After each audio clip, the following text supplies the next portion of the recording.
welcome back to the Movable Feasters, Tasting Level 3, the podcast where we explore wines through the lens of our personal WSET 3 learning journey.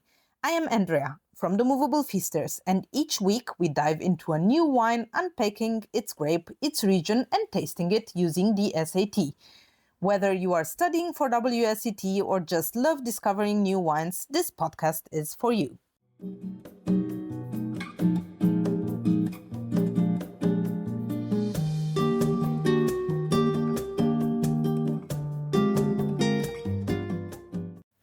Hello and welcome to episode number 4 of the Movable Feasters Tasting Level 3.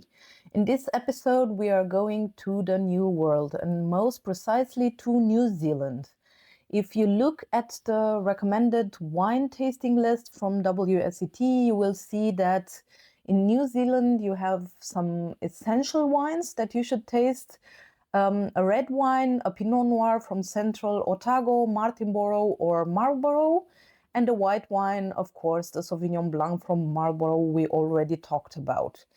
You also get some optional wines that you can try from New Zealand as a red wine, Hawke's Bay Bordeaux variety or blend or Syrah, and as a white wine, a premium Chardonnay from Marlborough or Gisborne, or an oaked Sauvignon Blanc. So in this episode, we are going to talk about the essential red wine. And we did a tasting on a Pinot Noir from Martinborough. In the theory part of the episode, I would nonetheless like to talk a bit about Central Otago and a bit of Marlborough as well. So let's dive directly into the theory part. What you should know about Central Otago is that it is located in the southernmost part of New Zealand. It is inland in the foothills of the southern New Zealand Alps, and it has a cool continental climate. So in contrast to the rest of New Zealand, it does not have a maritime climate, but a continental one. It has cold winters and warm, dry summers. Important to know is the fact that frost damage is a high risk in this region, and regarding the wines, you get a very high intensity of sunlight in summer, so you might get high alcohol levels in the wines. The region also benefits from a high diurnal temperature range, helping to preserve the acidity and develop complex flavors in the wines. The soils are also very varied and they include schist and slit loam, but that you don't need to know for level 3. From this region, you usually get Pinot Noirs with full body and concentrated ripe red fruit. But you can also get some other varieties, and the ones that are mentioned are Pinot Gris, Riesling, and Chardonnay. Okay, Marlborough is New Zealand's largest wine region, where Sauvignon Blanc makes up the majority of the plantings. It has a cool maritime climate with long sunny days and cool nights, also allowing slow ripening and preservation of aromas. If you want to find out more about Marlborough, I recommend that you go back to the episode where I talked about the Sauvignon Blanc from this region. Okay, now we're going to Martinborough. As I said, we did a tasting of a Pinot Noir from Martinborough, so we're going to concentrate on the tasting part more on this region. Martinborough is situated on the southern tip of the North Island. Actually, in the book, you get mentioned as a small chapter, the Wairarapa, which is made up of more small vineyards, from which the most important is, of course, Martinborough. Martinborough has developed a global reputation for Pinot Noir, and it has its own registered GI.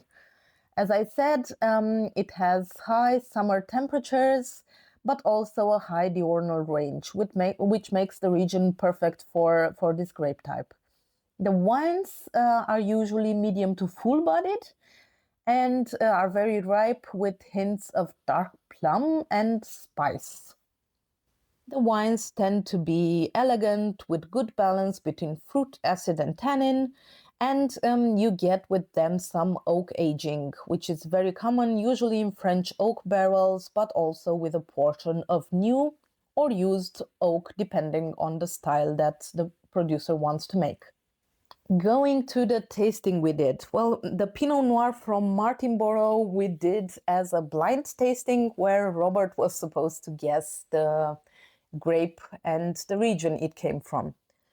Going through the SAT, so the systematic approach to tasting, we started with the appearance. We got a clear wine with a medium intensity.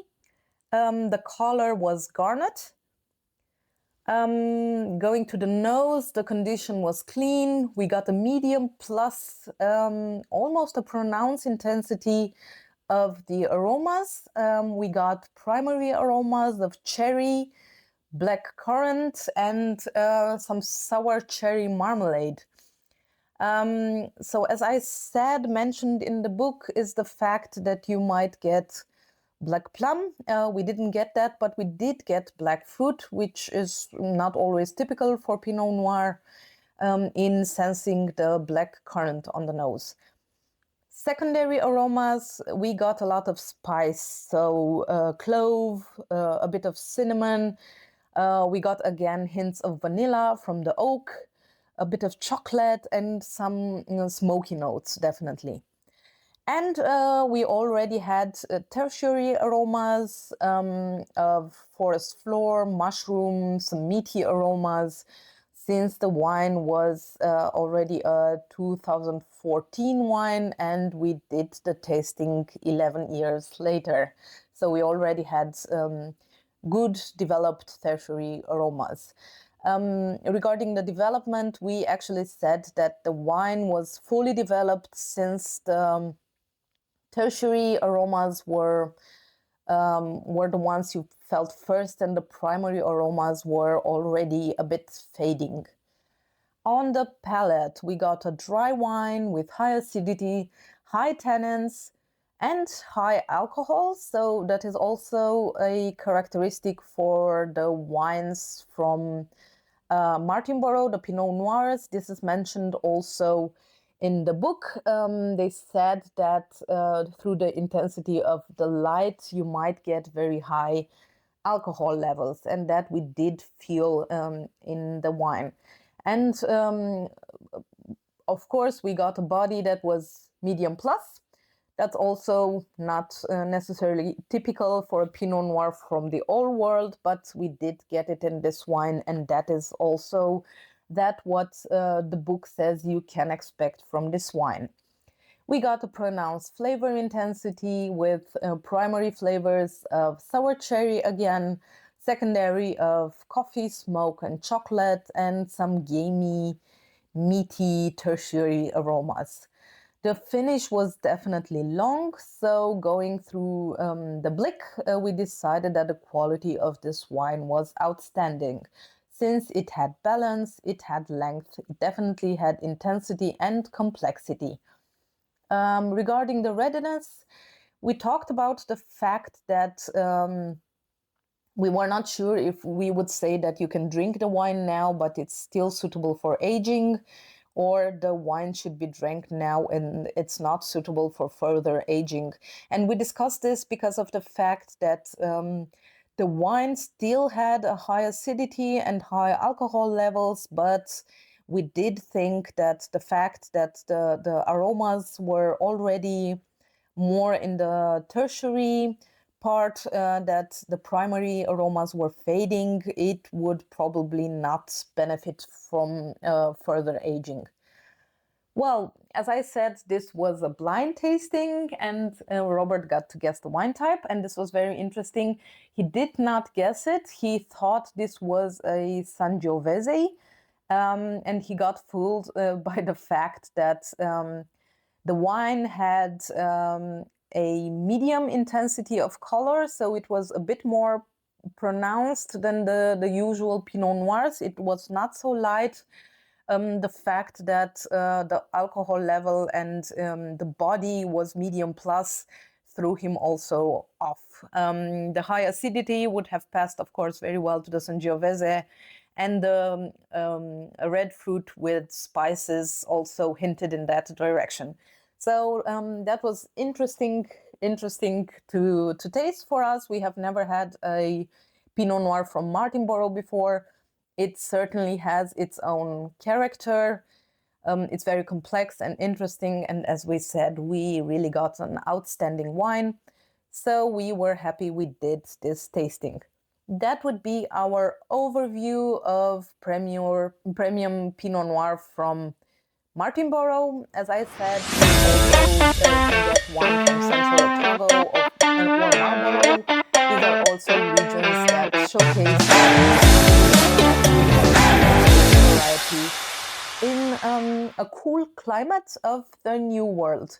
So grab a bottle and try it, and don't forget to write us on our Instagram page what you think about this wine, and of course, if you have any observations or remarks regarding the podcast.